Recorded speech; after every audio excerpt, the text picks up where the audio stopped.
kenapa kita nak kejutkan sis cepat-cepat? Makin lama kita biarkan sis tu ada dalam badan kita, dua benda akan berlaku. Yang pertama, sis ni dia akan makin besar dan besar, mungkin menyebabkan kita perlu dibedah untuk buang. Dan yang kedua, sis ni dia akan ganggu sel badan kita yang lain, menyebabkan mungkin akan ada sis di tempat-tempat yang lain pula. Jadi dalam video hari ni saya nak kongsikan dua punca yang menyebabkan sis makin besar dan apa yang puan boleh buat untuk selesaikan punca ni dan kecutkan sis dengan cepat. Jadi kalau berminat nak tahu, boleh tengok video saya ni sampai habis.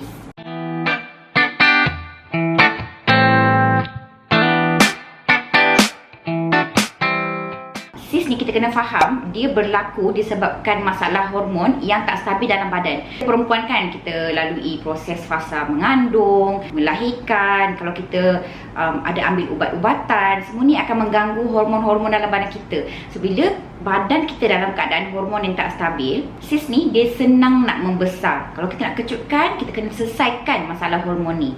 Punca yang kedua yang menyebabkan sis ni tidak hilang-hilang adalah sel yang rosak. Sis ni adalah sel yang abnormal. Abnormal sel ni dia rosak dan dia berkumpul dekat satu tempat, menyebabkan sis tu lah. So dalam sis ni mungkin ada air dan sebagainya kan. Kalau kita nak kecutkan, perlu baiki sel yang rosak ni supaya dia sihat. Bila dia sihat, dia tak menyebabkan sel-sel lain juga rosak. So tak ada lagi risiko sis ni mungkin berulang. Untuk selesaikan masalah ni, ada beberapa nutrisi ataupun produk yang saya nak recommend kepada puan untuk ambil, yang semula jadi, selamat dan lulus KKM, yang memang target untuk selesaikan dua punca yang saya maksudkan tadi. Produk yang pertama adalah produk Omega 3. Omega 3 ni ramai orang pakai untuk kurus dan sebagainya. Bahasa kita selalu dengar minyak ikan lah. Minyak ikan ni dia ada omega 3. Omega 3 ni dia anti-inflamasi.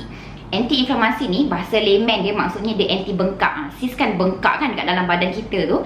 Dia kita ambil omega guard, dia akan surutkan bengkak. Kalau puan ada rasa sakit, sis ni kadang-kadang dia menyakitkan badan. So bila kita ambil omega 3, sakit ni dia akan berkurangan dan boleh diminimalkan tanpa ambil ubat-ubatan. Omega 3 ni juga bantu untuk menyelesaikan masalah hormon dalam badan kita ni. Kebanyakan kita memang tak cukup pun omega 3 dalam daripada pemakanan. Jadi memang disarankan sangat untuk ambil omega 3 ni untuk betulkan hormon dan juga untuk surutkan bengkak-bengkak sis tu.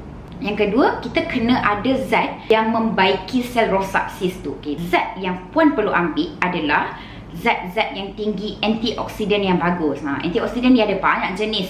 Vitamin A, vitamin E, vitamin C, vitamin ada banyak. Tapi saya nak cadangkan zat polifenol yang dibuktikan oleh saintis-saintis. Bila puan ambil, dia akan repair sel sis yang rosak tu supaya sel tu kembali sihat dan sis tu akan mengecut. Kalau puan tengah cari apa produk nak ambil untuk kecutkan sis ni dengan cepat, boleh hubungi saya dekat 017-602-1189 untuk dapatkan produk yang saya memang dah recommend dekat ramai wanita yang berjaya kecutkan sis mereka dan pastikan sis mereka tidak lagi berulang. Jadi kalau ada masalah yang sama macam ni dan puan nak cari produk ni, boleh hubungi saya secepatnya untuk saya bantu.